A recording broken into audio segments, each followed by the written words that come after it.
Episode 158, Ironman 70.3 Augusta with Jackson Laundrie. Welcome to the pursuit of the perfect race. I'm Coach Terry Wilson, and with each episode, I bring stories of athletes to you that share their experiences at races in order for you to learn how to have your perfect race. We will hear stories from athletes of all ages, abilities, and races of all distances. So regardless of where you fit in, there's something in it for you. Thanks for spending some time with me today. Now let the pursuit begin. Hey everybody, welcome back to Pursuit of the Perfect Race. Today I'm talking with Jackson Laundrie, a professional triathlete from Canada, about his recent race at Augusta 70.3 that took place on September 23rd, 2018, where he had a time of 3 hours, 44 minutes, and 50 seconds, where he placed second overall in the pro division. The temperature on race day was 72 and rose to 90, and the water temperature was about 78 or 79 degrees. Welcome to the show, Jackson. I look forward to hearing about your race experience at Augusta. Thanks for having me. I'm looking forward to chatting about you with it. Nice. So what made you want to do this race right after Barrelman? We mentioned a little bit and talked a little bit about Barrelman and how you won that race, and then you wanted to come down to Augusta and do this race. What was this like? Yeah, it was definitely a bit of an ambitious plan to do two half iron distance races back to back. The actual original plan was to do 3 races back to back, which included the Washington Escape Series Olympic distance triathlon in Washington, D.C., which would have been the week before Barrelman. And I went down there for that race, and the day before the race, unfortunately, it got canceled due to flooding. So we had to kind of adjust the plan, and my coach James adjusted the training, and we were able to, instead of racing, get a few good days of training in, leading into Barrelman in Augusta. And although it was unfortunate, I think it probably worked out better, especially for the Augusta race. Wow. Now, with Barrelman, this is a smaller race that not a lot of folks know about that's up in Canada, right? Yeah, so that's a race that takes place in Niagara Falls, Ontario. So, right kind of near Buffalo area, USA. And it's a great race put on by the Multisport Canada Triathlon Series, and John Salt founded it. And it's a really good point-to-point race on a flat course, and it's becoming pretty popular in Ontario here, as it's kind of the last triathlon race of the season in the province, and a lot of people like to do that as their kind of first crack at a longer distance race after a season of racing a little bit shorter stuff. And it's really nice. It's a fast course, and somehow it always ends up being extremely hot, even though it's pretty late in the season. Wow. So in comparison to the branded races that you've done, how does Barrelman stack up? It's really well organized. I mean, if most of the listeners here probably at least know of Ironman or have done some Ironman brand races. It's really similar in terms of how it actually works. With they have their morning clothes bag and their bike gear bag and run gear bag, and all that is actually quite similar. There's definitely fewer participants, which as a competitor is nice. It's not really crowded out there on the course. The roads are good, and it's planned out just as well. The aid stations are pretty much the exact same. And, the race is a bargain compared to Ironman brand races. It's got to be about $100 cheaper. And especially for Americans who want to come up and do the race, with the way the Canadian dollar is these days, the American dollar is worth a lot more. So it's a really affordable race to do. And I think it's every bit as good as the Ironman races. Wow, that's awesome. So hopefully we can see somebody else come on next year and talk about that race. Even yourself, I'd be open for that, because I like supporting the local races, because I feel like they need a little bit more attention than the bigger races, Absolutely. It's tough to run a race or a race series, especially when you have Ironman kind of taking over. So I think it's great to support them for sure, and I think a lot of them are just as good as the Ironman stuff. Right. So what races are offered at Barrelman?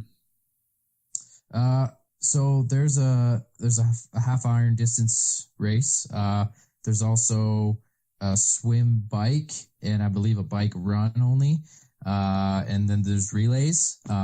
There isn't any shorter distance. It's all just the half iron stuff. So it's great for people who want to do that longer event, but maybe they, have a running injury or they haven't developed their swim yet and they want to just do the bike run. So, it's a really good option for getting that long course race in. Wow. Now, to kind of shift gears and talk about your training going into not only this triple weekend of racing that you had lined up for September, what was this like for you from a training aspect? Because not only did you want to travel and all this for the races, but you also had to go from Canada down to Washington, D.C., back to Canada, then back down to Georgia in the States, all for races on 3 different weekends and maintain your training load. What was all this like? Yeah, that was definitely the challenge of the whole, 3 races in a row. I drove down to Washington, and that kind of makes things a little easier in some regards where I can bring more equipment and gear that I might need depending on different weather or what's available. Because a lot of the time when I go to a race, you don't really know what the pool situation is and that kind of thing until you get there. So I was able to bring a lot of that stuff, and my girlfriend Montana came with me for that Washington trip, which also helps for just staying organized and having someone to kind of help, help get you there without having to do all the driving for one thing, but just support. So it's kind of, you don't want to train too much because I've been training all summer, and really for the 3 races, my goal was just to try to maintain that level of fitness, and the biggest workout of each week was going to be the race. And that would be my biggest workout to keep me kind of going for the next race. So it was fortunate that for me that my friend Dylan came down to the Washington race as well. And unfortunately, obviously the race was canceled for him too, because he brought a bike trainer, which I didn't think to do. And that was really smart of him, because then when the race was canceled, we could do a hard bike workout right there in downtown Washington, D.C., because otherwise you're going to have to drive out of town or try to figure out a route. And it was really bad weather. It was raining all day and it was cold. So that wouldn't have worked well. So we were able to get a good swim workout in, a good bike workout, and a good run workout together basically we ran on what the run course was going to be. So we kind of made lemonade out of lemons there and got some good training in, and then just drove back home. And I was able to get 2 good, really solid days of training on the Tuesday and Wednesday in. So those were about 5-hour days where I was pretty much doing a hard swim, bike, and run each day. None of the workouts individually were exceptionally hard, but as a total for the 2 days combined, it was quite challenging. And that was kind of what I was relying on to get me mostly fit for Augusta. And basically after that Wednesday, the goal was to try to recover and still manage to race reasonably well at Barrowman, which I was able to do. And then the plan kind of went off without a hitch, I guess you could say. Wow. Now, if we take a look at your training going into this month, what was it like in the previous 4 or 5 months going into this race, or this series of races rather? Yeah. So, over the off season and early season, it's kind of a gradual building into fitness. We don't really follow a standard 3 weeks hard, 1 week easy kind of a approach. Typically, James and I have found for me that it works well to just kind of train at a relatively consistent training load each week. And then the recovery weeks come when I have a race coming up and I need to taper, or when I've just done a race and I need to recover. So basically the first half of the season, I raced quite a lot, or the first third, you could say. And then I had a 4-week gap, into 2 more races. So that 4-week gap, I was able to get some good training in and kind of build fitness back up. And then I had 2 races 2 weeks apart. I was Santa Rosa 70.3 and Steelhead. And then I had another 4-week gap, and then I had these 3 races. So in that second 4-week gap, I was able to get a few good weeks training in and build the fitness back up and really feel confident that I was ready to have 3 good races in a row. Perhaps not any one of them being my best race, but all of them being a good race. And then when Washington was canceled, what that kind of allowed was for me to continue the training and to kind of carry more fitness into that second race, especially at Augusta. So although it was unfortunate, I think it allowed me to have a better race at Augusta. Nice. So if you take a look at your training, you're really just maintaining intensity and volume over the course of that 4 weeks. Is that what I'm hearing? Yeah. I mean, over the 4 weeks, it definitely gets harder towards the end. And that's more because I've been training hard for that period of time and I'm starting to get tired. So each week is not the exact same and it will go through a bit of a change, week to week. So 1 week I might be focused more on VO2 intervals. The next week I might be a little bit more in the threshold zone. And then the third week I might be a little bit more at a tempo, kind of a half Ironman zone for most of my stuff. So I guess within each training block, I am trying to build fitness. But really overall, it's kind of maintaining fitness year round, because within each training block, you can't get better all the time. Otherwise you just always be getting way better each year as the season goes on. And as we know, a lot of the time our best races are early in the year or middle of the year, or sometimes you don't know when it's going to be. Right. And sometimes the best race is not even planned for. Exactly. Wow. So how many hours were you training on average during these 4 week blocks? It definitely was in the kind of mid 20 hour a week range. Probably around 25 would be a normal week. I might have gotten up around 30 once or twice.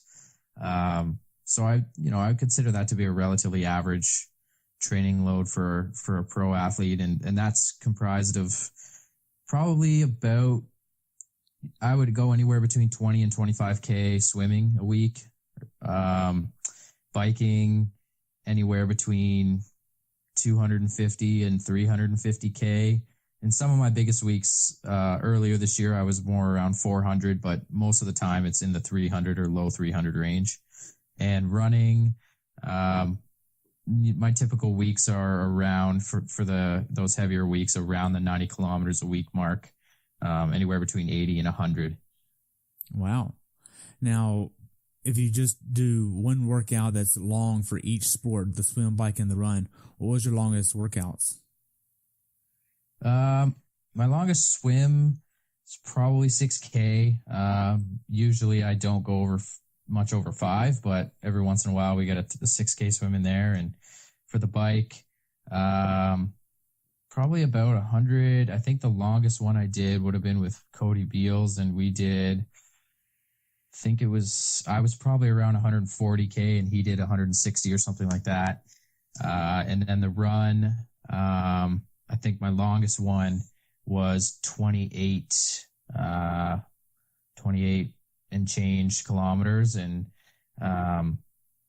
that's kind of the max I do. I haven't, moved up to that Ironman distance yet. And the run is the one where I think, is going to be the biggest change when I do at some point move up to that distance. But, I don't think it'll be an issue for me, especially the swim, but obviously the bike either going a little bit longer to get that kind of, distance in. But really it's no epic workouts for me. It's all consistency and getting a few good sessions in for each sport each week.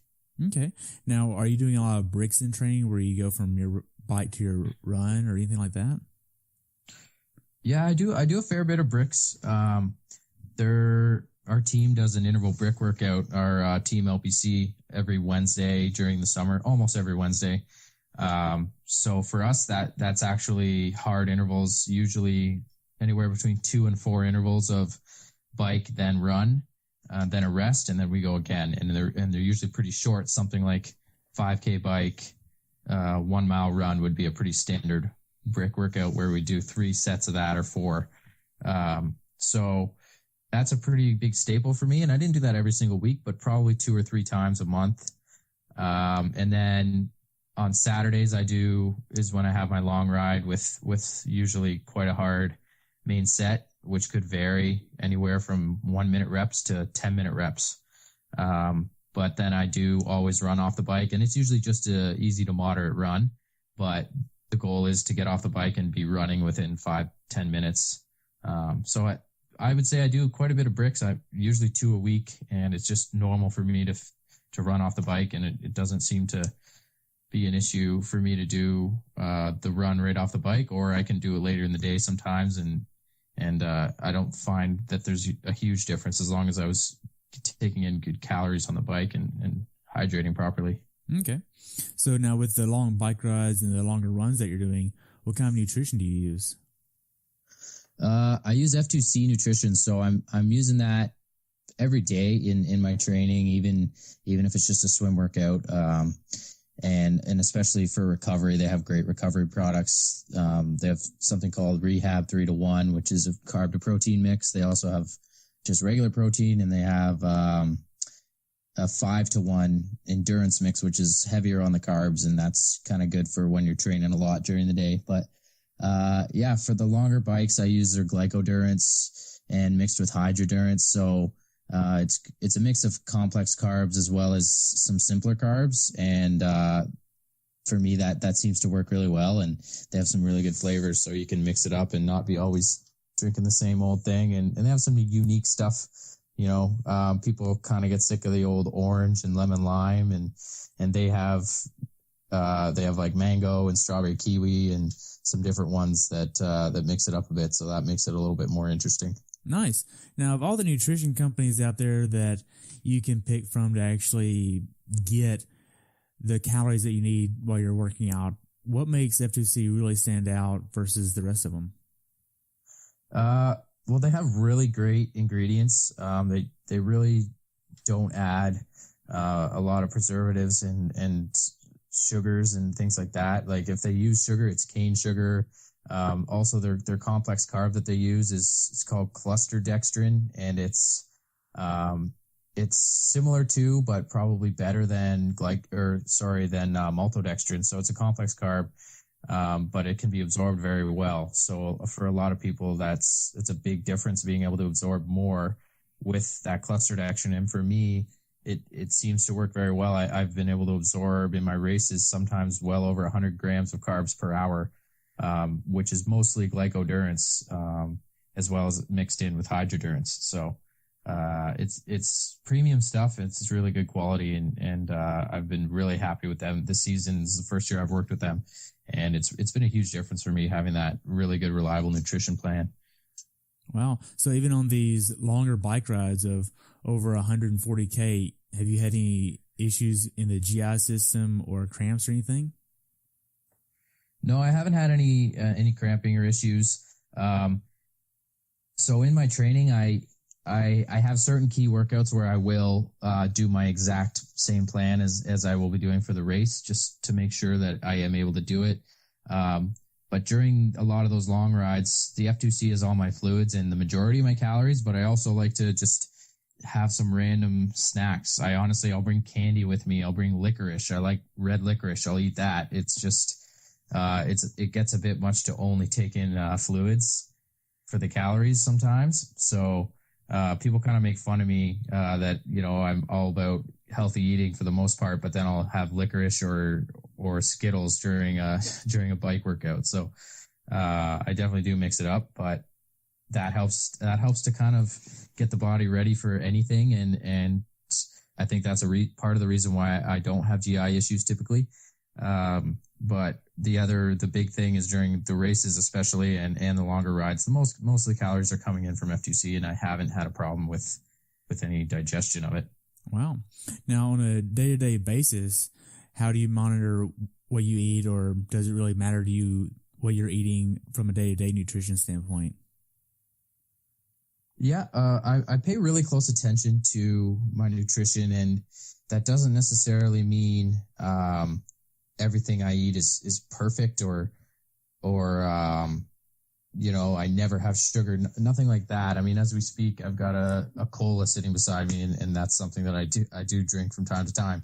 But there are certain things that I really try to avoid, and there are basically certain rules I try to follow. So I always try to make sure I'm getting in a good source of protein very frequently. So in the morning, I'm making sure I get a good source of protein in, as well as carbs. And then I'll definitely take protein in after my first workout, after my second workout, after my third workout, and then with dinner, and then before bed. And I just believe that it's important to have a constant kind of protein available for the body to recover and to get the most out of the training. So that's one of the big things that I do. And then there are certain foods that I avoid that are hard to know. You know, there's a lot of mixed research on which things are good for you and which are bad. And I like to avoid certain types of oils that just don't seem to be well accepted by the body and can cause problems. And certain foods with I try to avoid foods that have like plant-based estrogens in them. And again, there's a lot of mixed research. In some ways they're good for you, but in other ways they might not be. And I've just decided that it's something that I'll try to avoid, and it's always worked for me. And the other change I've made fairly recently, I guess probably 6 months ago now, is I cut out dairy. Not completely. I don't get stressed out about it if I have a little bit of cheese on something or a little bit of milk here or there, but again, and that's to avoid some of the hormones that exist in the dairy. And I don't know if it for sure is a bad thing, but it's worked for me, and I've found a bit of a difference in just my energy levels and kind of my recovery and those sorts of things. So just little things I try to pick up along the way, and you just learn what works for you and go with it. Okay. Now, you said something about the oils that you try to avoid. What kind of oils are you trying to avoid? I try to avoid vegetable oils, which is basically the hardest thing you'll ever try to do. They're in absolutely everything. So vegetable oil includes soybean oil, canola oil, sunflower oil, safflower oil, palm kernel oil, palm oil. Those are all vegetable oils. And they exist in just about everything.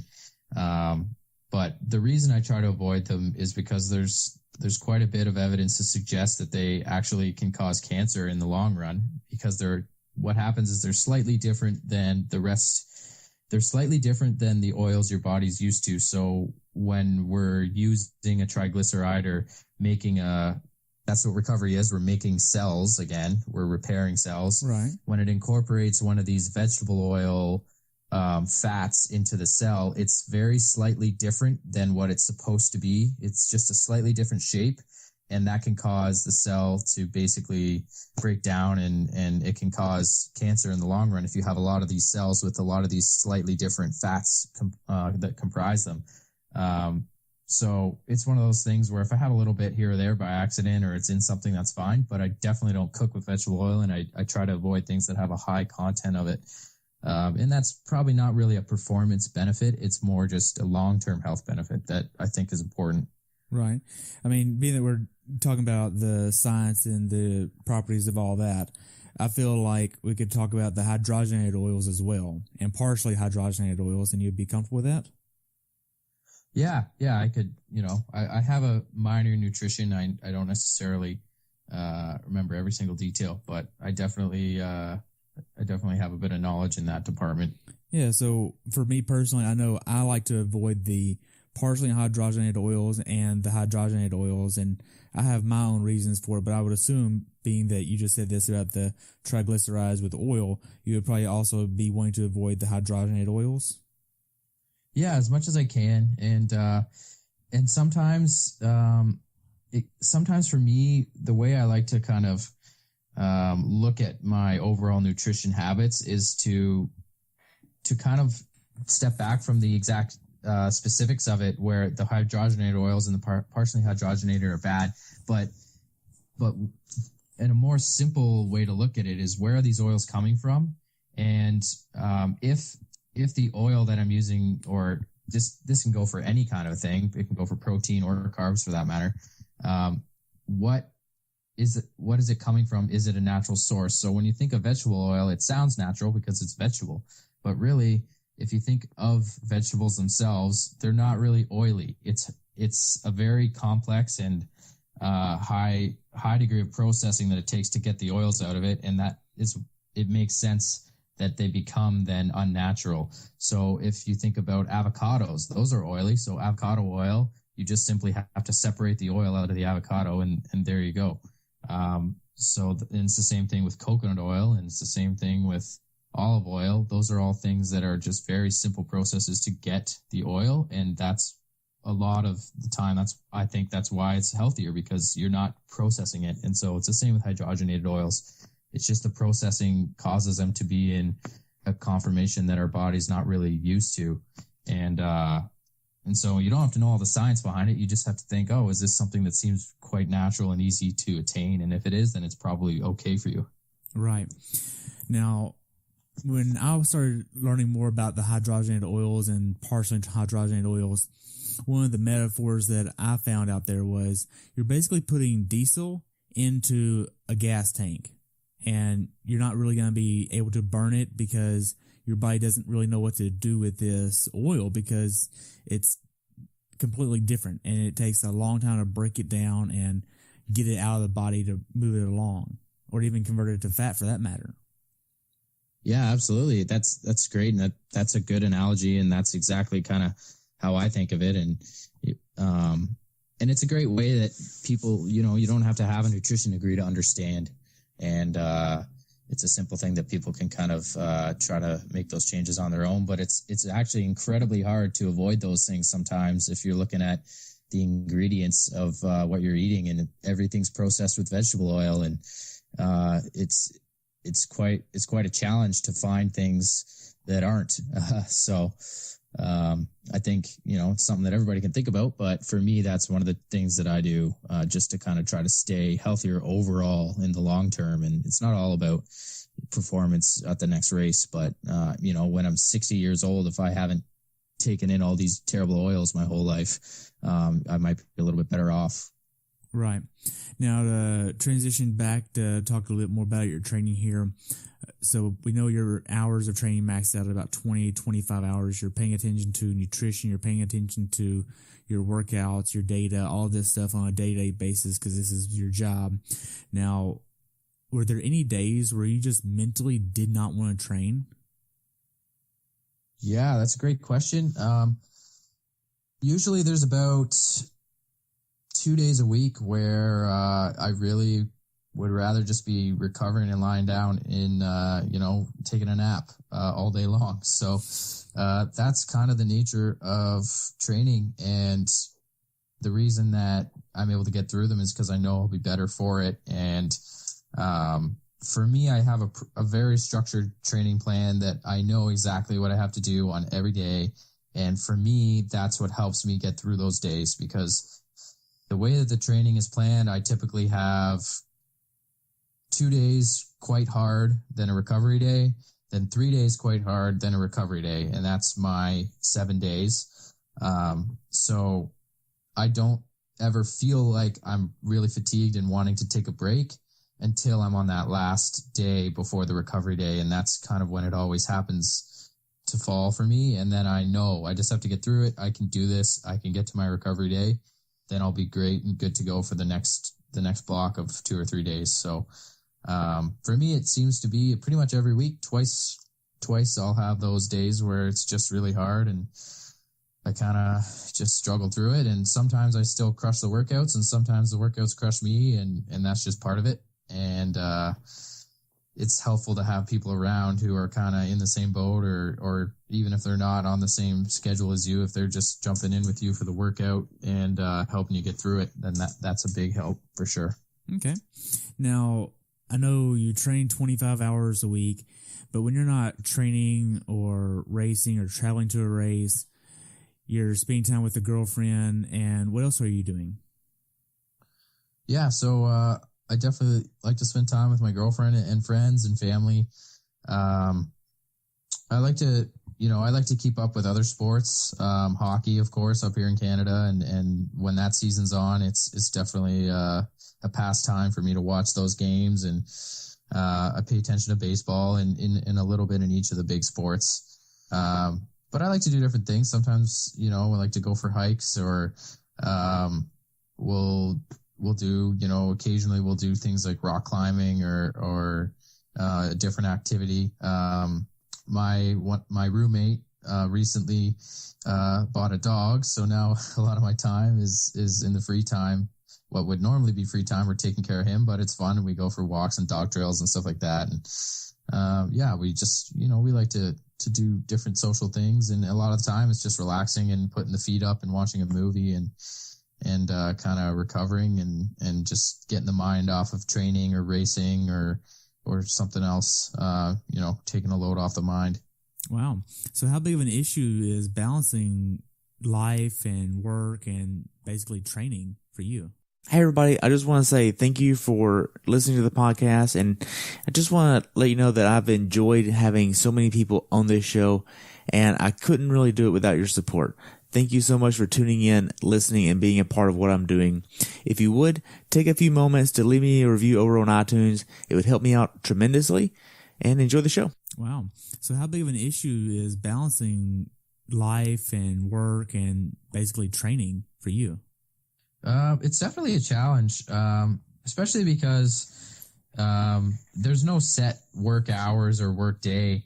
So, some days I'm not done training until 7 or 8 p.m. and just the way that it's planned out. And some days I really don't have much training at all. So for me, the way that I think I'm able to make it work and I'm able to make it work with Montana is that I try to have a plan for each day, and I try to stick to that the best I can. So, for example, today I really have minimal training, and I'm going to be using all my time to, focus on some of the more professional aspects, talking with sponsors and trying to arrange all that for next season, and finishing up final plans for my last race, and sending out a few emails and making phone calls and stuff like that. So,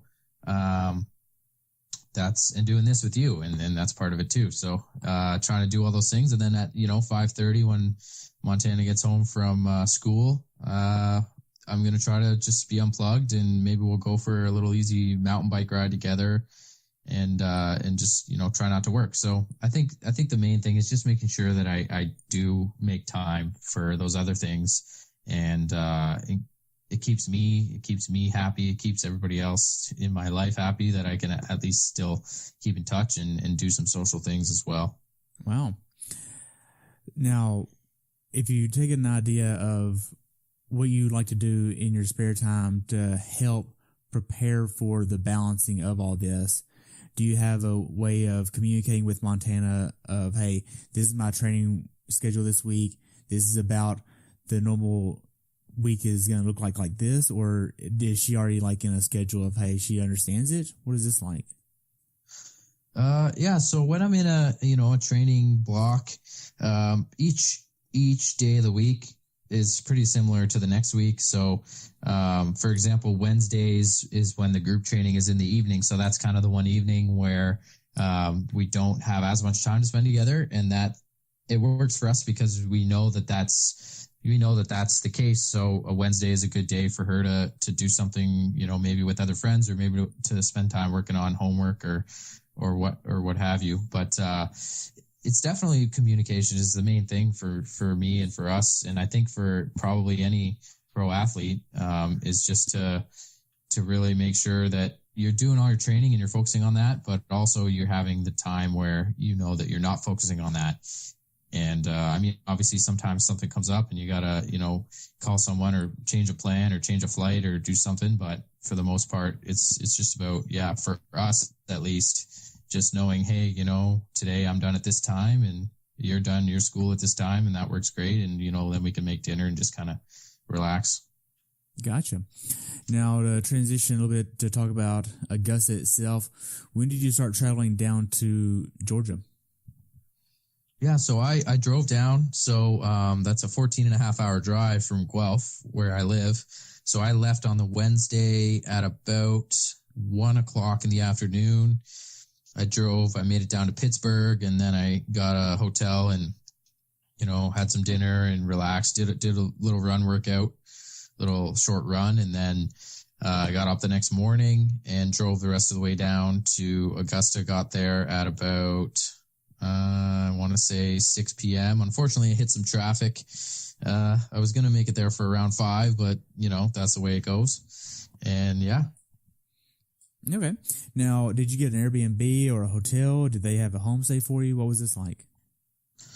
I got an Airbnb. So I shared an Airbnb with my friend and another pro triathlete, Nick Chase, who's from Florida, and his wife as well, Karen. So we stayed together. The first night we were in a smaller place because we hadn't planned too far ahead, and the other place was not available that night. So then we stayed there the first night, and then we moved over to a bigger place for the Friday, Saturday night, and then we moved again for the Sunday night, as it turned out. But it still was a pretty low stress trip. I mean, the area is not overly populous, and it's easy to drive around and move around to wherever you need to go. And we each had our own vehicle, so we had no problems transporting stuff. And it was actually a really relaxed race in terms of that kind of stuff. Wow. Now, for this race, what was the check-in process like for you? It was quite simple. I mean, we just drove over to the race site on the Saturday. We drove the bike course on the Friday and kind of got a feel for the transition and stuff like that. And then on the Saturday, we drove over, picked up our race packages right before the pro meeting, which was at noon. And so that was very simple. And like I said, it wasn't really stressful at any point. Everything kind of went smoothly. And we got our little race prep workouts in, no problem. Swam in the river and did our little bike and run. And it really went off quite easily. And then I think we were back at the Airbnb with nothing to do other than to put our bike stickers on and kind of get our bottles together. And we were back there by about 3:00, I think. Wow. Now, whenever you start getting your bike and all that stuff ready, what kind of bike and what kind of gear are you using? Yeah, so I've got a Felt IA1. It's their tri-bike, and that's the bike, and it's been awesome for me since I got it in early last year. And just getting my F2C bottles ready. My bike's always making sure it's tuned up shortly before each race, and I bring it to Dundas Speed Shop for that, and that's kind of a local shop here, and they're just really good and really they both have a ton of experience with like Olympic cycling teams and track cyclists and mountain bikes and everything. They're just incredibly experienced, so I always know my bike's going to be in good working order as long as I don't get a flat tire or something. And just kind of getting all that stuff ready, testing it out, making sure that the tires aren't leaking, and getting the bottles together and stuff like that. Okay. Now, whenever you actually get ready for dinner the night before the race, do you have an idea of a race day nutrition plan that you want to get the day before the race? Of you want to have a bigger breakfast, a lighter lunch, a lighter dinner, or do you have a little bit of your own thing that you do? What is this? Yeah, so the day before the race and even 2 days before the race, my main focus is just to stay hydrated as usual, but to, be a little bit more careful to make sure I'm not going too long without taking in some fluids, and also to get a little bit more carbs in than normal, not a lot more. I'm not, eating 5 plates of pasta or something crazy. I'm just ensuring that I am keeping the carbs topped up, and it's not really important to me exactly what that is. I might be doing that through drinking, more carbs in my drinks, or taking more frequent snacks, bowls of cereal, whatever it is that I have available to me to get those carbs in day before the race. I don't have a specific dinner or anything like that. I just I like to have like a rice-based meal if I can, but if it's pasta or if it's something else, that's also fine. And just my normal, some carbs, some meats, a little bit of vegetables, and making sure I'm not, under eating. It's a little bit easy to under eat when you're not training much, I find. So making sure that I am eating enough. And then, the day before or the day of the race, my breakfast is pretty pretty normal, just a bowl of cereal and usually a half a scoop of one scoop of F2C rehab. That's a slightly different thing than my normal breakfast, because usually I'll have cereal and a half a scoop of just the straight whey protein. So what the rehab does, it gives me a little bit more carbohydrates, just to make sure I've got that topped up. And then I'm just sipping F2C glycodurance or hydrodurance all the way up to the race. Okay. Now, the day before the race, what time are you trying to get in bed? I try to get in bed by 9 o'clock. That doesn't mean I'm going to fall asleep at 9 o'clock, that's for sure. And for every race, it is a little bit harder to fall asleep because you're excited and you're going over your race plan in your head. And it's really normal for me to not sleep too much the night before. Usually I can still fall asleep, I don't know, maybe around 10 or 11. And then I'm getting up at, depending when the race start is, anytime between like 3:30 and 5. So this race, I got a normal sleep. I probably fell asleep sometime between 10 and 11. Got out of bed at 4:20, I think it was, and felt pretty good because I've been getting good sleeps, the few nights before the race. So that's the main thing. And I still was able to be in bed, even though I wasn't sleeping, for almost 8 hours. So that was a, normal day for me.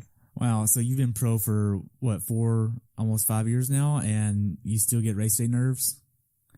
Oh, absolutely. And I don't know if it's nerves as much as it is excitement. I really love racing, and this is why I do this sport. And I love the unknown of what's going to happen on race day, and trying to control as much of it as I can and just do everything I can to have the best day possible. And it's sometimes, even when I'm not near a race, like even when I'm 2 weeks out from any race or 3 or longer, I can't sleep at night just because I'm thinking about my next race and what's going to happen and, how's it going to go down. So sometimes I have to just give myself strategies to not think about racing, because it's too hard to sleep when you're all excited about your next race. So sometimes I just kind of count sheep or what have you. But yeah, I definitely still get a little bit of nerves. I mean, a little bit of nerves is a good thing, I think.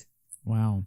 So just to kind of digress a little bit on why you actually do long course triathlon versus the short course, and actually where it's a little bit more of a balance and you have to actually focus on your training and have dedicated training workouts for all this. Why do you do all of this in the first place? Great question. Well, of course, when I first started triathlon, I was doing short course, and just because that was what was available to me, and that was what I knew I could do. And I think the short version of why I ended up in long course is because the cycling is my strength, and that is much more rewarded in long course than it is in short course, especially in draft legal. So as I kind of developed as a triathlete, starting out when I was in my teenage years and starting out doing sprint tries, my first bike was a tri bike. It wasn't a road bike. So that kind of allowed me to develop as a time trialist. And as I improved and got more serious about triathlon, I did do some draft legal racing and kind of develop my swim that way and a little bit of my high end speed. But all the time in my draft legal races, I was, a little bit frustrated with how the bike being my strength doesn't help me all that much. And so I just sort of slowly started doing longer stuff. And in 2016, I started doing, I did a long course race, not a half, but that kind of in between Olympic and half distance race at the Multisport Canada Triathlon Series. I did the Welland long course race, and it went pretty well. And then I really went for it in the 2017 season, just trying to do halves, and it's worked out. Okay. So what's your underlying cause for why you love doing this sport versus another sport? Great question. Yeah, I've always been very competitive. Like when I was a kid, I was so competitive. It was like I was trying to turn everything into a competition. And I always loved sports, and I kind of excelled at sports, different ones, and to a varying degree.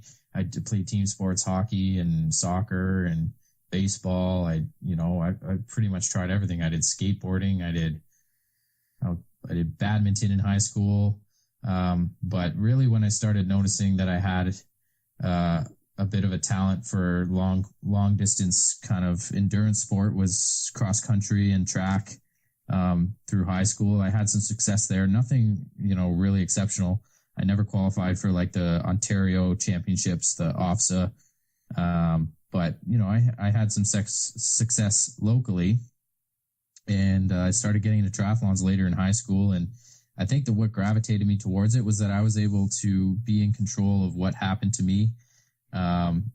Team sports are really fun, but I found it frustrating that it wasn't in my control completely what was happening, and the success of the team was only slightly affected by what I was able to do. And what I loved about individual sport and endurance sport was that it was all me, and there was no one else to blame if something went wrong. And if it was great, there was, that's awesome. It was because I did well. So I think that's why I love the endurance sport, is mainly because it's what I excelled at.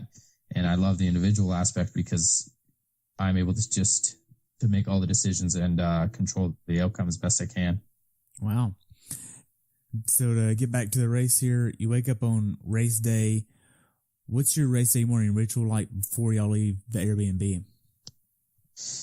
I like to, I eat breakfast about 3 hours before the race. And that's a tip I got from my friend Nick. I never used to think about how long before the race it was, and I never had any problems, but I started doing the 3 hours before, and it just, gives you that time to digest and get your stomach settled, and then you can get a little bit more carbs in before the race. But yeah, so I ate my cereal and my F2C rehab about 3 hours before. And then at this race, we were able to check our bikes in race morning.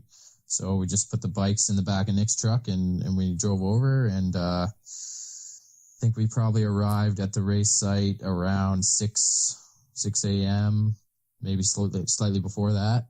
And it was a 7:30 start. So we, put our bikes in the transition area and get our stuff ready. At that point is when I realized I forgot my Aero bottle for my Aero bottle mount. So it's not really a huge deal because I can just put a regular bottle in it. But the problem is it's one of those ones with the straw, and it kind of has a clip over it, so it won't come out on train tracks and stuff. And this race has a ton of train tracks, and I know if I put a normal bottle, it's going to just launch out. So I basically borrowed a bunch of elastics from Nick.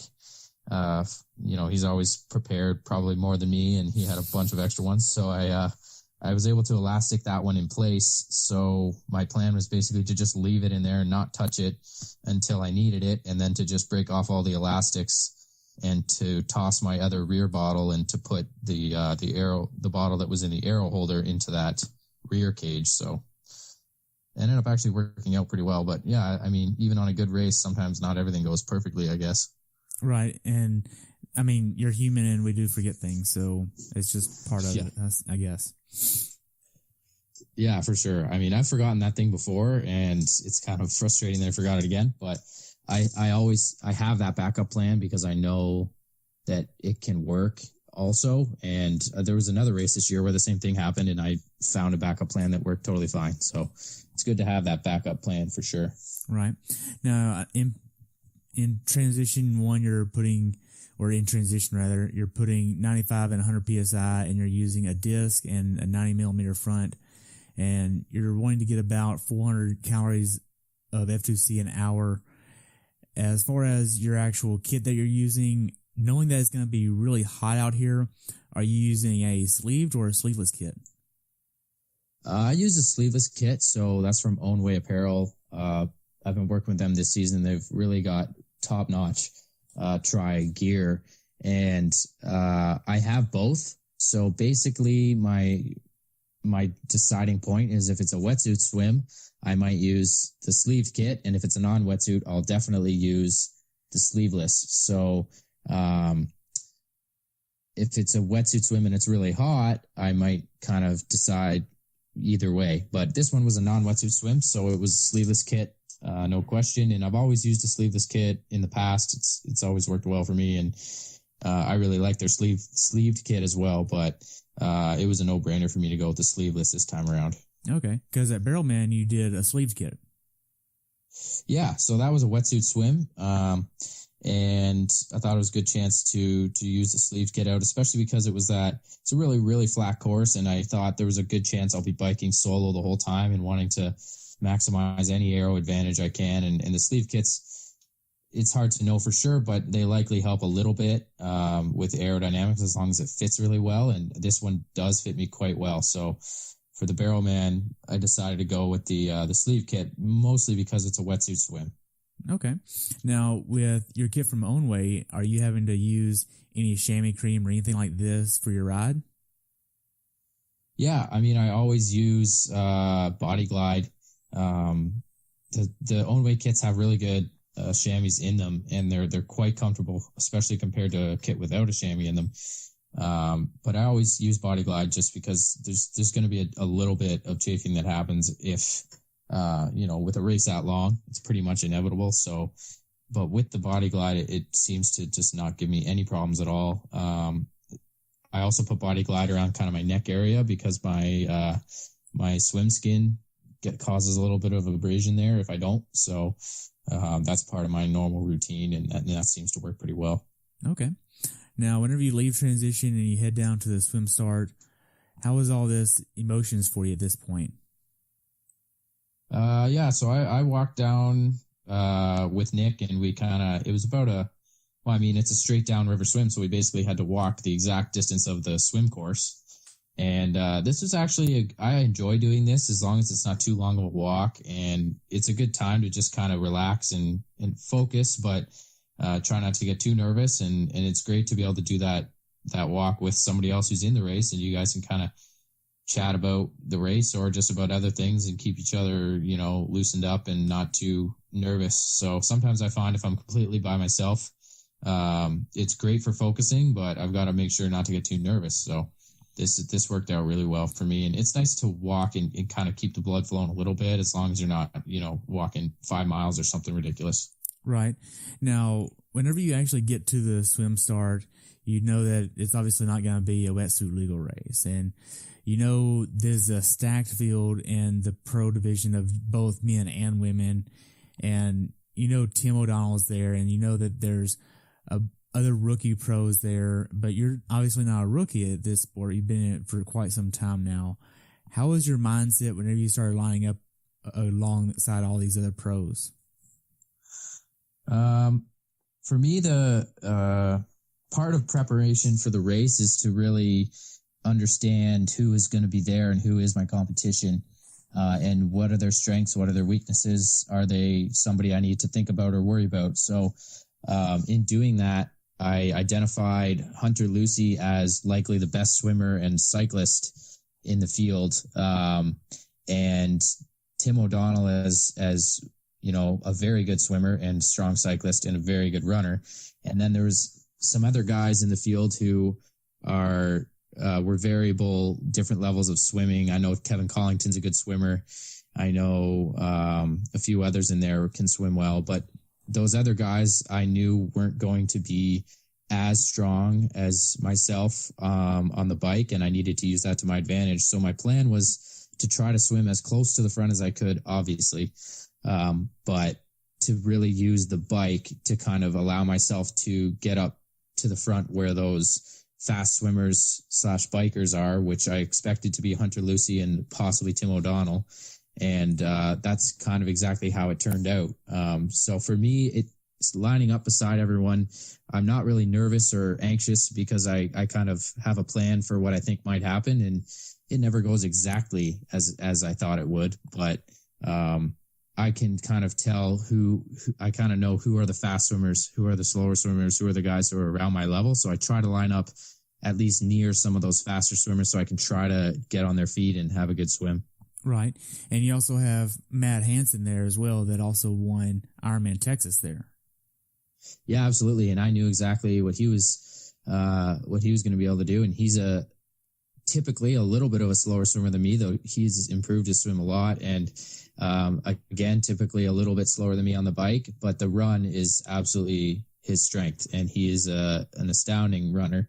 And so I knew for me that my kind of plan for beating him would be I've got to get as big of a lead off the bike as I possibly can, because he has the ability to run 5, 6, 7, 8 minutes faster than me, depending on the day.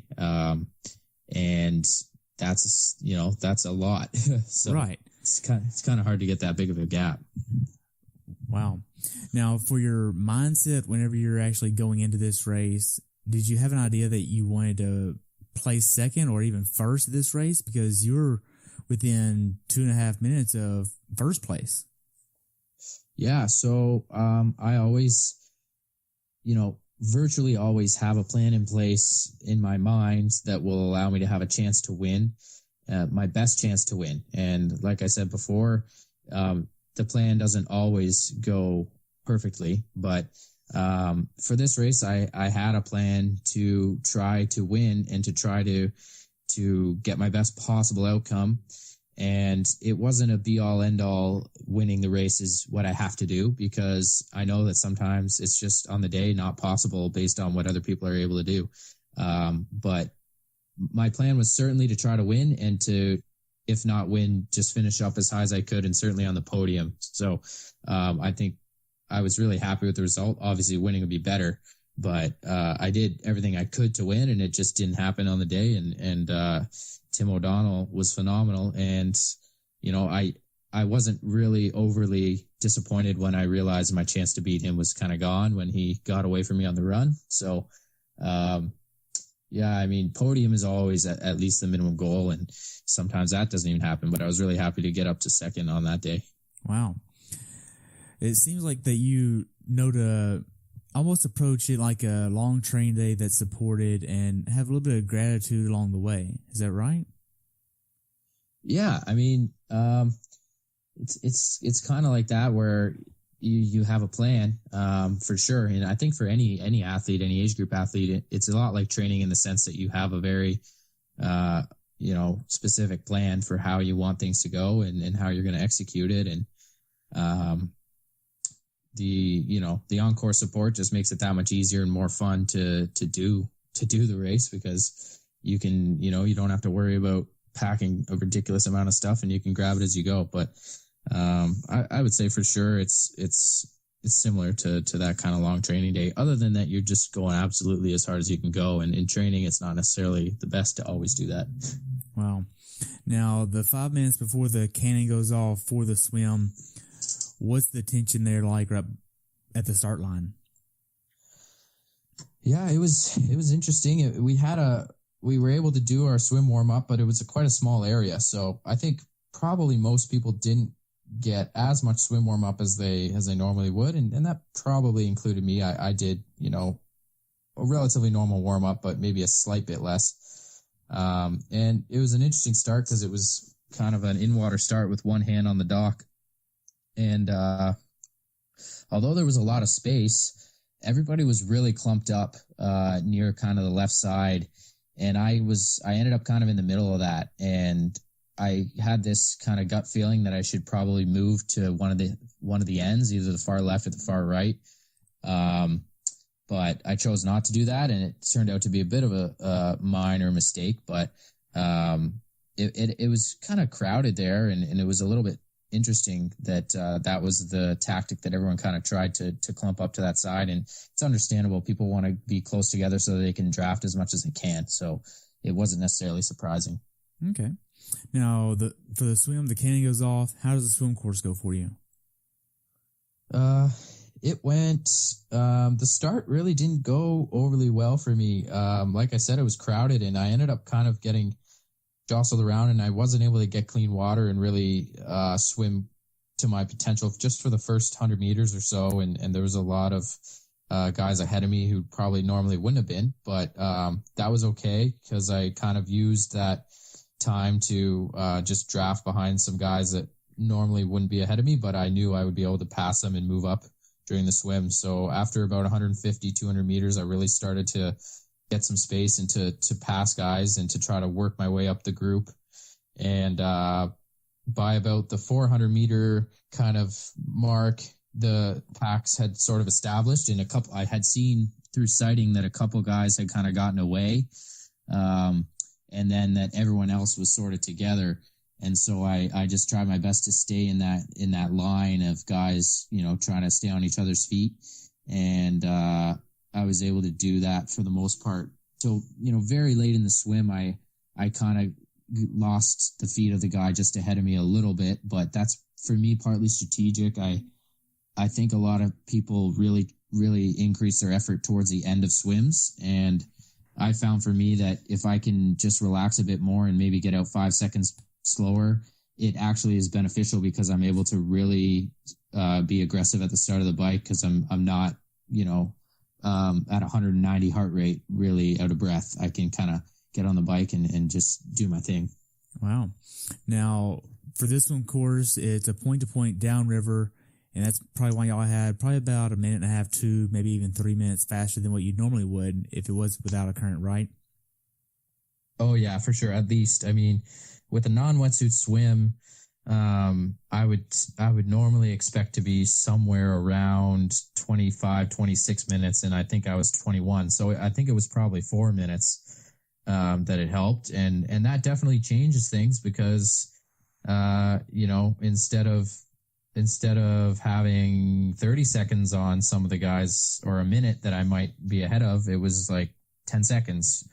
But at the same time, the guys who swam off the front, Hunter Lucy and Tim O'Donnell, they were just over a minute ahead of me. They might have been a minute and a half or more ahead. So, it kind of just changes the dynamic, and it was, a lot of people were able to get out with that main group who normally aren't. Part of it would have been the help of the current. Part of it was they just had a good swim. But the other thing that changes it up is that since it's straight shot down the river and there's no turn buoys, the turn buoys are really what break up the groups and what really separate people in the water. And without any turn buoys, it's just a lot easier to stay in a group. So it definitely changed the dynamic big time because a huge group kind of came out within 20, 30 seconds of each other, where normally it would have been smaller groups and bigger gaps. Right. Now, whenever you get done with the swim here, you obviously don't have to worry about taking off a wetsuit, but are you using a speed suit? Yeah, I use a speed suit, and it's not really too tough to take off, and you can kind of get it halfway off as I'm running in towards the bike. And there was quite a long, not a really long, but a long enough run into the bikes that there's lots of time to do that and to kind of get prepared just to toss that cap and goggles and get the swim skin off the rest of the way and jump on the bikes pretty quickly. Okay. Now for T1, are you putting on socks or are you just bypassing socks? What is this like? Yeah, I have a very simple T1, as simple as possible. So really I just toss my cap and goggles, take off the speed suit, and throw my helmet on and go. I have my shoes already clipped in. I don't have sunglasses because my visor is on the helmet. So as soon as I clip that helmet on, I take the bike off the rack and run. So typically my T1 is pretty quick. In this race, it was everyone's seemed to be pretty good, and it was about average, but my time at the actual rack is usually among the fastest, if not the fastest in the race. And that's just because I have the simplest plan I possibly can. Wow. Now, whenever you get out on the bike course, how do the first, say, 5 to 10 miles go? There's, I believe, 5 or 6 railroad crossings. There's a little bit of rough patches here and there. What is this like? Yeah, so you're right. There were quite a few railroad crossings. I don't know the exact number, but it had to be at least 3 or 4.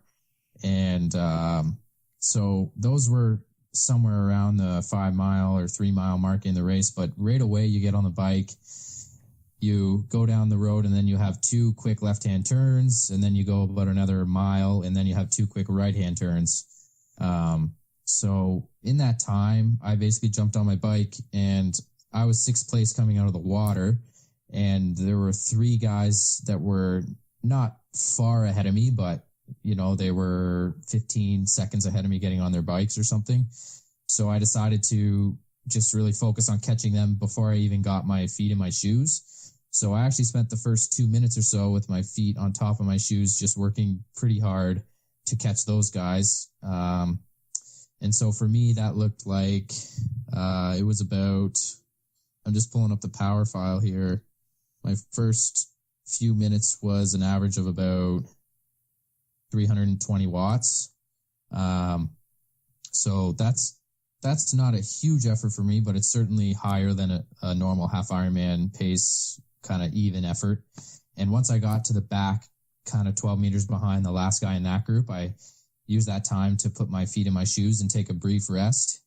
And then I kind of just decided I needed to drop those guys. I saw the Hunter Lucy and Tim O'Donnell up the road about a minute, and I decided that my best strategy was going to be to catch those guys, hopefully without anybody else able to catch them with me, and then for the three of us to try to work together on the bike. So I basically held that kind of 320 type effort, 320 watt type effort for about the first 17, 18 minutes of the race. And that allowed me to catch those front two guys. And I think part of the, having train tracks and turns and stuff helped me, because I think I made up a little bit of time, particularly on Hunter, who was in second at the time. And so, that minute gap, I maybe made up a few seconds here and there, and then I only had to cross about 20 seconds by the time we got past the train tracks. And that was a strong effort, but it was certainly worth it, because once I did catch those guys and we kind of settled into our, 12 meters behind each other and sort of taking turns at the front. With Hunter, Lucy honestly did most of the time at the front. We were able to work really efficiently together, and fortunately I was able to cross that gap up to those guys without anybody else in tow. So when I got to going back to when I got to the front of that little group of three near the beginning, the first guy on that group was Kevin Collington, and I know he's an excellent runner, and I knew that I had to get to that front group without him. So I put in a big surge to try to drop him, and fortunately it worked out this time, and I was able to get up to those guys on my own. Wow. Now, whenever you take an idea of the strategy from a power perspective of this race course, are you going off of RPE a lot more than data, because you really want to go all out in each moment to have the best possible chance, but you also don't want to blow up either? Yeah, so I use both. I mean, I don't use really any metrics other than power when I'm looking at, and time when I'm looking at my bike computer, and I don't monitor the power very closely, but I use it as a guide. So I was basing my effort in the first 15, 18 minutes more so on how I was feeling, and I still do the occasional Olympic distance race, and I know I can hold Olympic distance effort for quite a while without really blowing up, and so that was kind of what that feeling was for me. I was right in that Olympic distance effort kind of a zone for that first 15 to 18 minutes, and it was hard work, but it was certainly not something that I knew was going to really take a lot out of my legs for the rest of the day. So to answer your question, I guess I kind of use both, where I'm looking at my power meter and making sure I'm not spending very much time at above, say, 350, but I'm also making sure I'm not really going below 300 much at all, because I know I need to keep that effort up if I'm going to catch those guys. So it is certainly useful in the first minute or so. It's easy to accidentally go way above 400 watts. So I always do glance down once or twice just in the first minute to make sure that I'm kind of in that 350 type zone rather than 450 by accident, which can definitely put you in a hole pretty quickly. Right. Now, for you, are you using like a normalized power, a 3-second average? What are you actually looking at? Mine is a 3-second average. I've kind of just put that on my computer early, just based on my coach's recommendation, and it's always worked for me. I don't look at normalized until later after the race kind of thing, and so I have 3-second average and I have lap average. So usually I don't even lap the watch, and the lap average is just the overall average. But I will occasionally lap it if the, I guess, tactics kind of suggest that I should do that. And in a time where I might do that is if I'm biking by myself and I'm basically just trying to time trial the most even I possibly can. I might lap it a few times to make sure that my power is staying pretty even and pretty, hopefully, as high as I can especially in the last half of the race.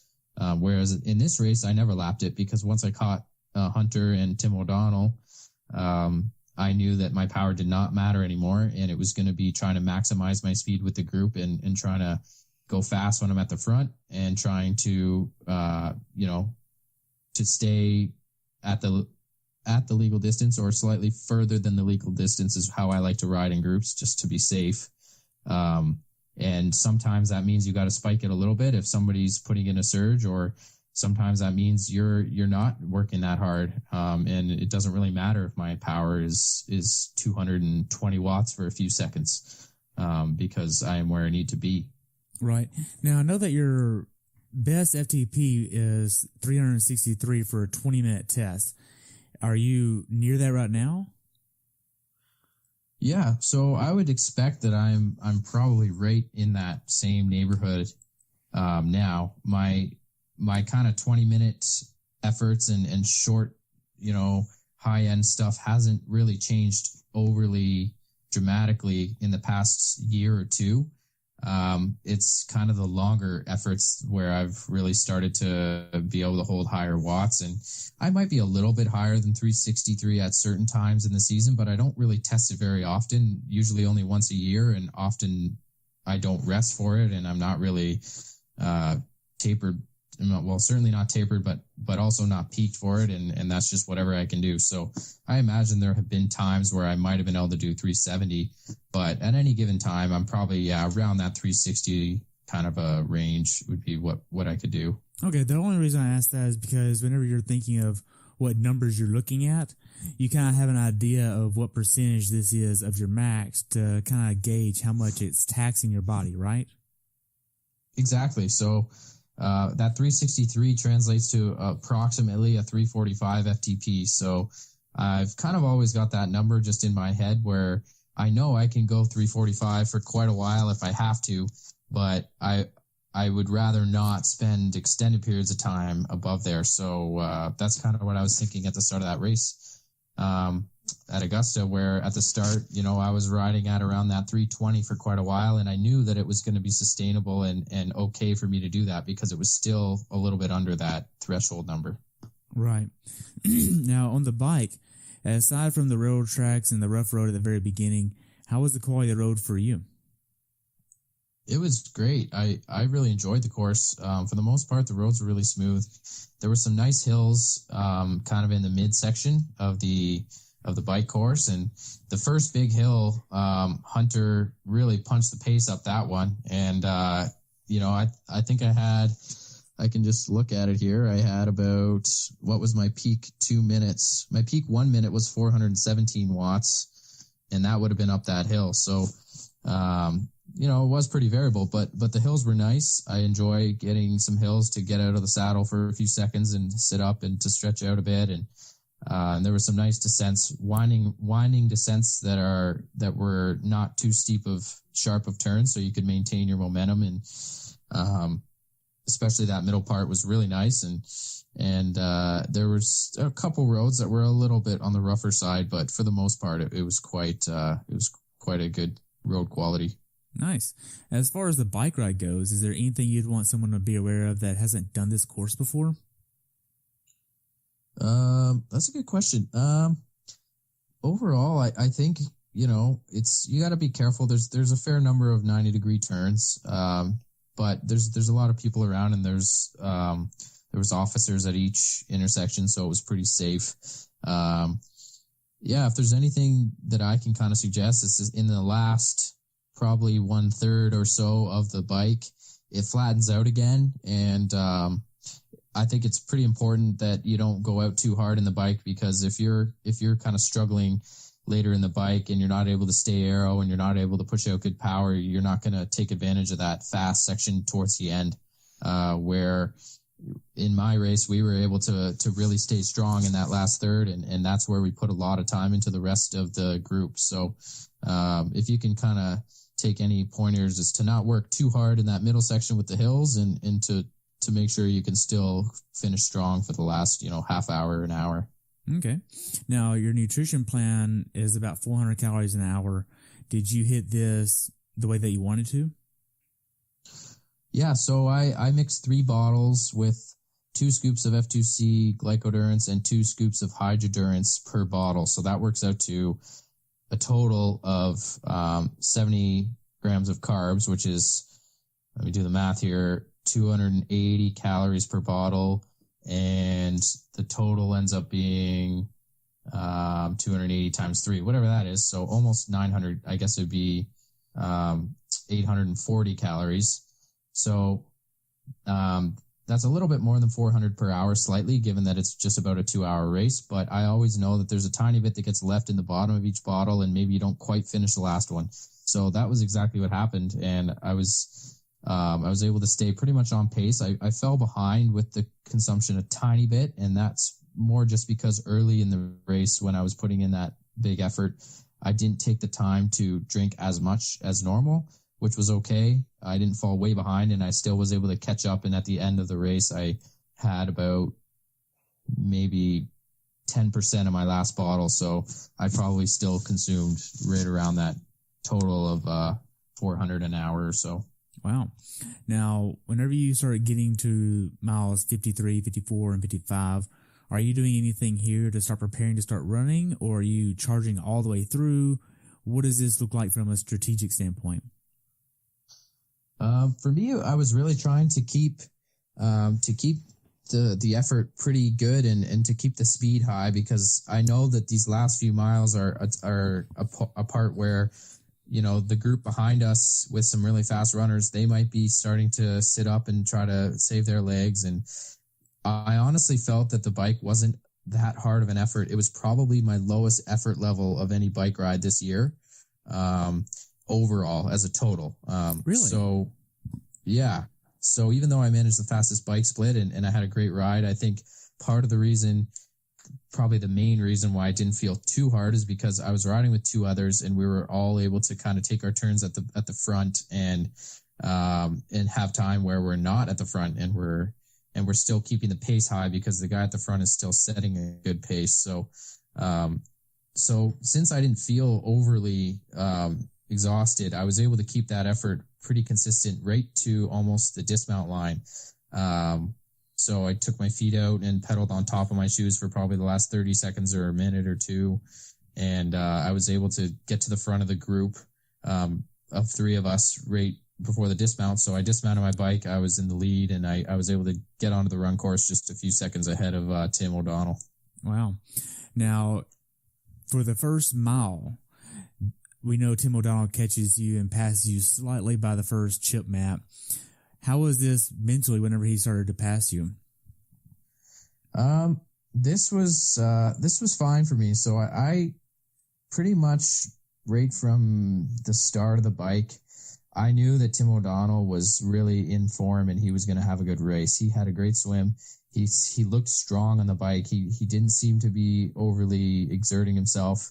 And I know he has great run credentials, and I know that he's been training hard and preparing for Kona. So I was pretty confident that he was going to have one of his better runs, and I know he's run very fast in the past. And so when he goes by me, he put in a surge, and he certainly picked up his pace. But I just knew there was no point in me trying to run with him at that stage, because if I try to do something crazy early on in the run, I know it's gonna really make me suffer late in the run. And my best chance to beat him was to run my own pace and to focus on my own effort. And maybe he fades late in the run and I can catch him. But it wasn't too much of a mental blow for me for him to go by. It was a few seconds of, okay, refocus, just don't worry, you're still running well, and stay positive and just keep focusing on having that good run that I know I was able to.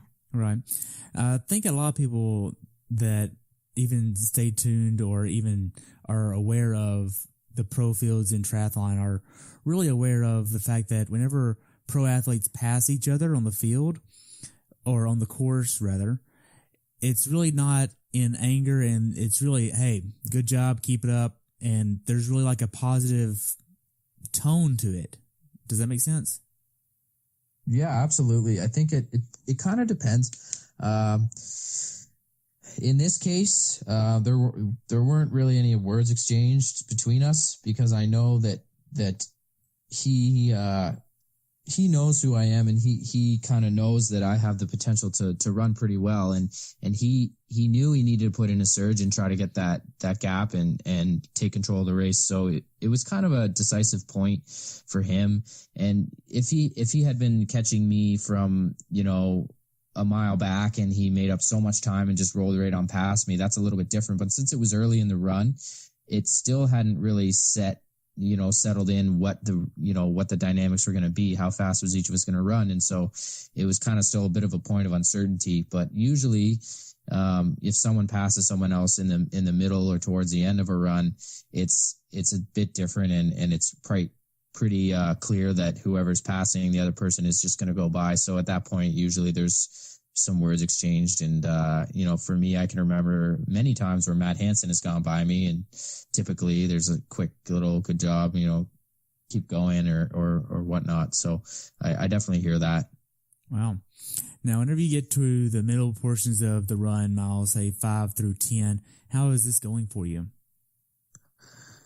It was going pretty well. The hardest point on the run for me was probably between about mile 3 and 6, 3 and 7, that kind of a range. I didn't feel bad, but I was feeling like it was getting warm out, and I knew that there was a group of guys not too far back where there was a U-turn at about the 4 mile mark, and I could see a group of 3 guys, which was Ivan Tudukin from Russia, as well as Alex Libin, and I believe it's Kevin Collington, and those 3 were running together, and I could tell they were running very well. So that kind of maybe subconsciously kind of played into my mind, like, are they going to catch me?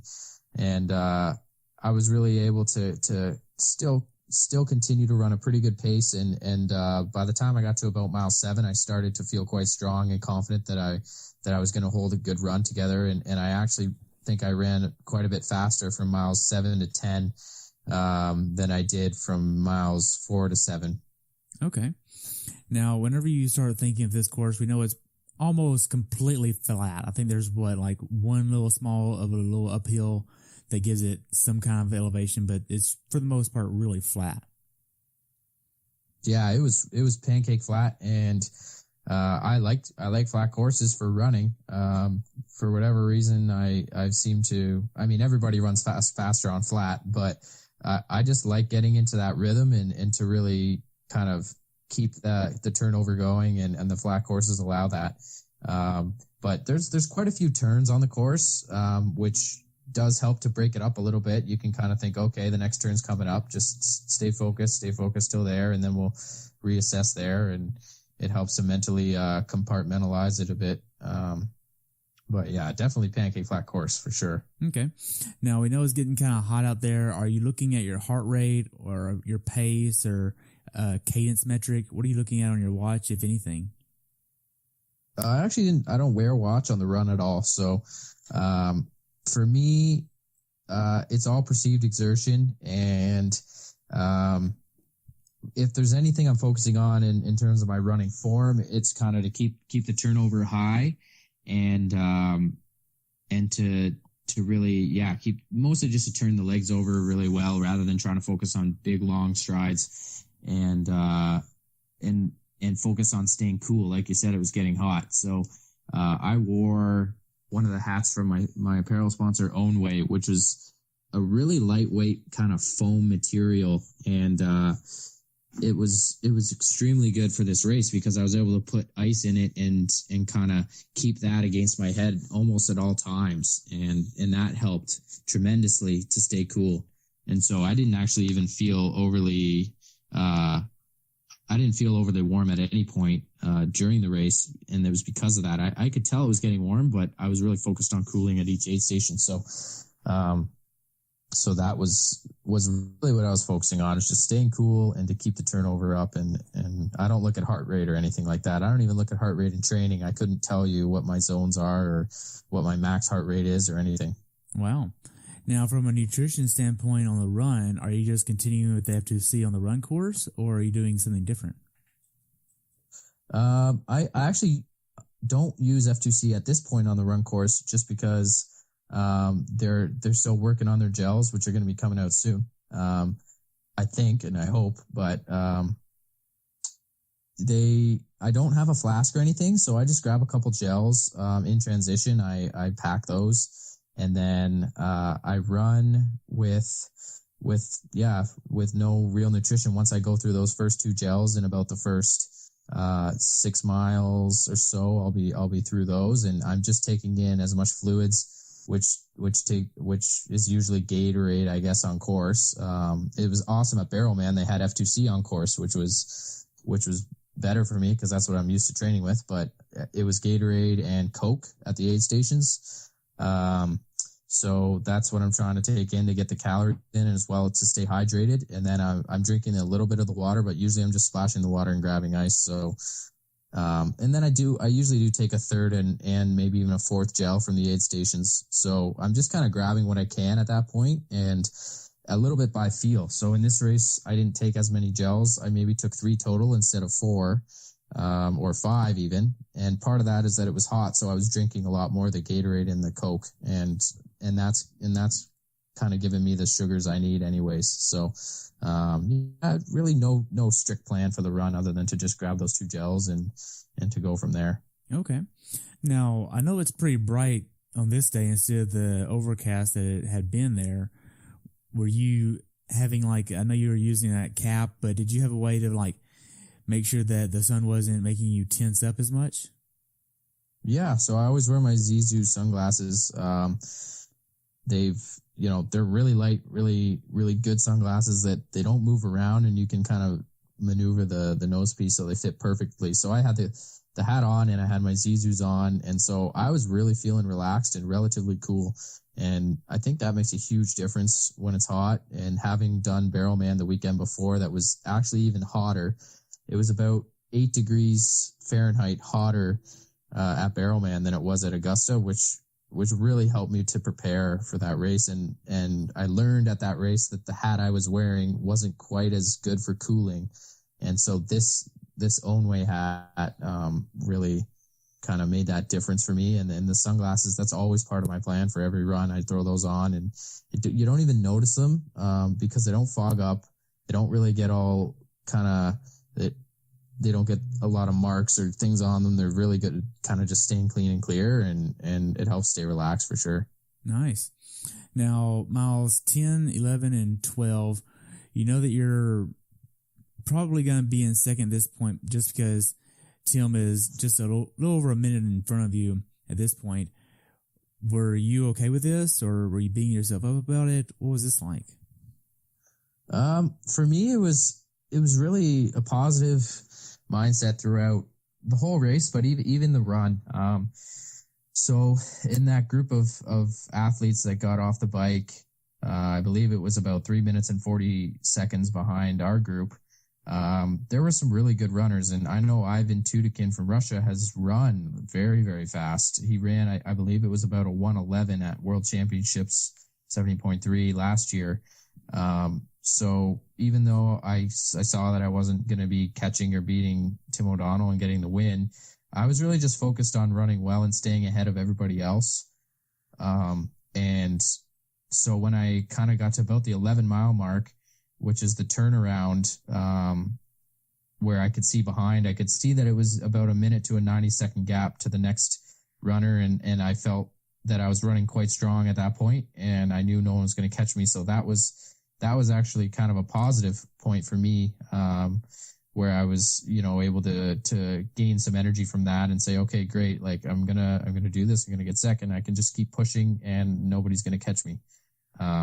So I think a positive self-talk is very important for me in all my races. And that's one thing that I really kind of changed, this season, is to plan that more and to take it more seriously. And it really does matter what your mind is going through during a race. It matters incredibly.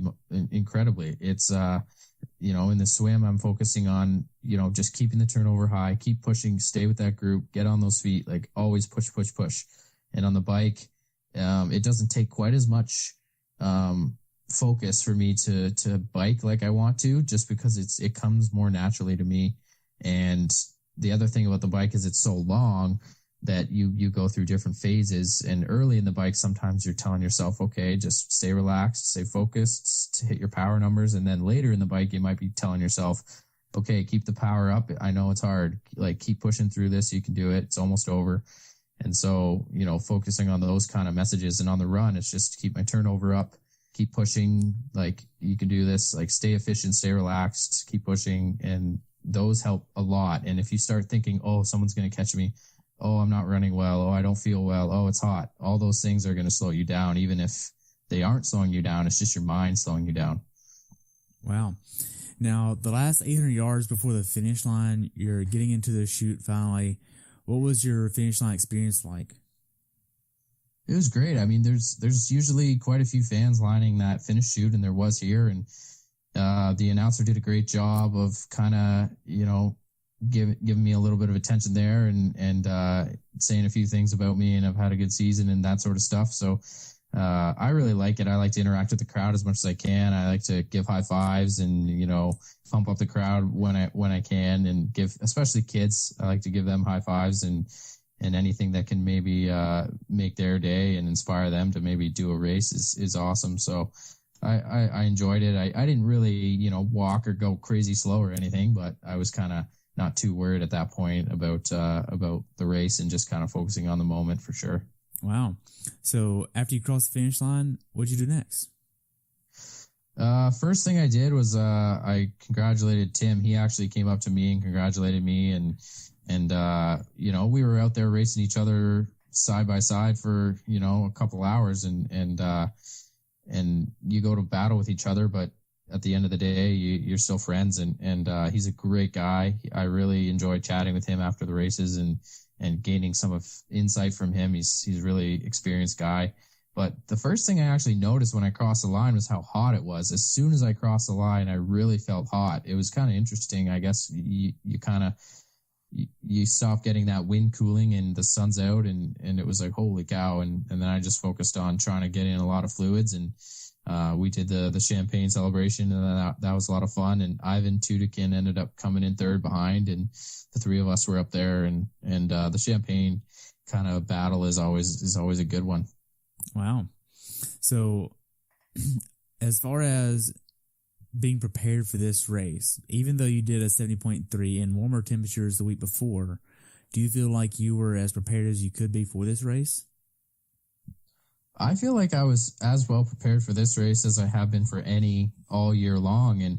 And part of it is, the Washington race being canceled. And so I basically, because the Washington was canceled, that ended up actually being a 5-week training block into Barrowman. And the way that we planned it, where I really trained pretty hard up close to Barrowman, and kind of took a bit of a risk there, but for sure we put more priority into the Augusta race, because I knew it was just going to be a really tough battle with a lot of strong athletes. So we put kind of all our eggs in that Augusta basket, and I was able to still get a good performance at Barrowman and get some good training adaptation and some heat adaptation from it. And then it was really just rest and recover and stay kind of moving and for Augusta. So I had a lot of confidence going into Augusta. And the other thing is, we did a really significant taper that week before it in between the two races. Part of that being that I don't have another race for 6 weeks. So we don't have to worry about trying to maintain fitness for some other race that's coming up soon, because I have lots of time to get ready for that. So I had a lot of confidence, and I think it may have been my best race of the year. It certainly was one of the best. And yeah, even though it's not really a perfectly orthodox plan for a race, I certainly wouldn't recommend to most people to try to do 2 races in a row, but I definitely felt really prepared for it. Wow. So what's something that you learned about this race experience that you would want to pass on to someone who hasn't done this race before? I would say, yeah, be prepared for a hot run, especially the age group athletes going later, and a lot of them are running right in the heat of the day. Like we're talking 1 p.m. to 4 p.m. or something like that. And it's very hot. So you have to be ready for that. The swim is nice and fast. And, for the age group athletes, I think a lot of them really like the down current swim, and, that's a huge draw for it. But I would say to go back to what I suggested for the bike course, really, don't overdo it early in the race, because that the last half of the race is really going to be tough as it gets hot, and set yourself up to be able to do that hot run and to be prepared for doing whatever you can to stay cool on that run course, and it'll be good. You can still run fast if you're able to stay cool. I mean, I believe that was my second fastest run split ever.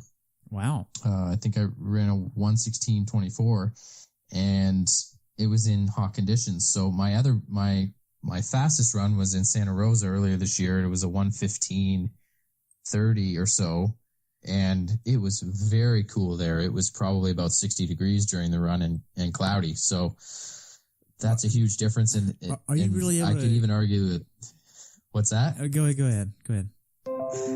I would say that this run might have even been better if you take into account how hot it was. So stay cool and you'll have a good one. Right, because I was going to say I don't know if you can really count Santa Rosa 70.3 because the swim there was canceled, right? Yeah, exactly. And that's another thing. There was no swim. So, I had my best power on the bike it was close to 20 watts. And that's, like you said, there's no swim. It makes a huge difference. And then even for the run, probably having not swam, just that 25, 30 minutes less time of exertion really helps. So, this is my best run in a full race, in a full half Ironman. So, wow. So looking at it right now, backwards on the race and race experience, how could Ironman have made your race experience better as an athlete? They did really well. I mean, that's a great question. You always can wonder about,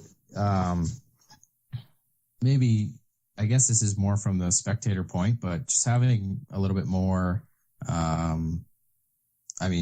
more prize money is always something you want at every race. I'm grateful for every race that they have that has prize money, and this was a $25,000 prize purse, which is not one of the big ones, but it's certainly substantial. I don't know. It was really well done. I think the aid stations were good on the run. There was one that was a little weird because it was a U-turn, but the aid station was over on the outside. So you actually had to run further to get to the aid station people who were kind of on the other side of the road. So to hit the aid station, you're actually running further, which isn't really a big deal. But when you're running for prize money and 2 or 3 seconds could make a big difference in your mind, you're almost thinking, oh, dude, should I skip this? So maybe moving that aid station a bit, but really it was well done. And the race announcing was great, and the finish line atmosphere was good. And, I think it was definitely one of my favorites out of the 70.3s I've done so far. Wow. Now, if you could actually have a mic to tell every triathlete that's going to be doing 70.3s in the future one piece of advice, what would you tell them? Great question. Just 70.3s in general, eh? I would say, it's a long race, and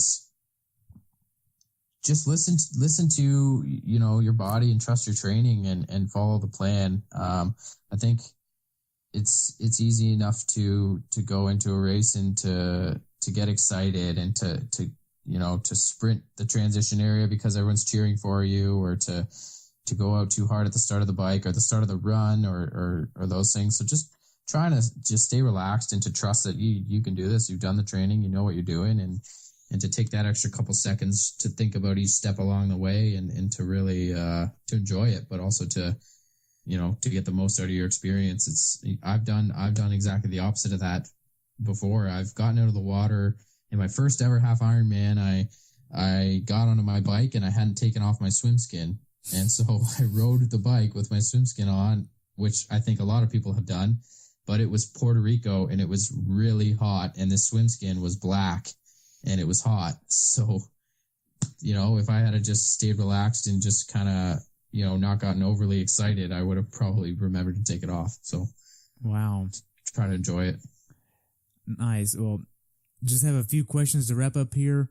What's next for you, man?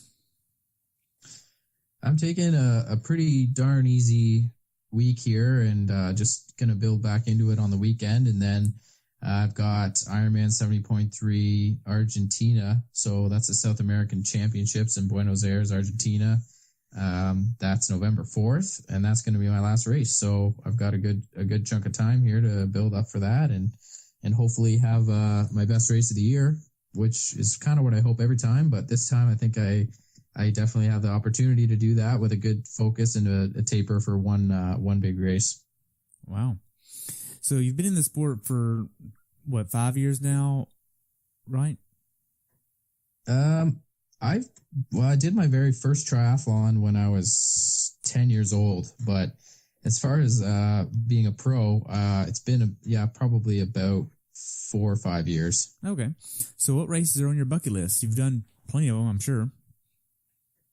Yeah, great question. Definitely want to go to Kona someday. I mean, I've not really even considered starting doing Ironmans anytime soon, but someday I'll try to get to Kona. And Wildflower is one that has a lot of appeal and seems like an awesome course, and I want to get there. I want to do Escape from Alcatraz.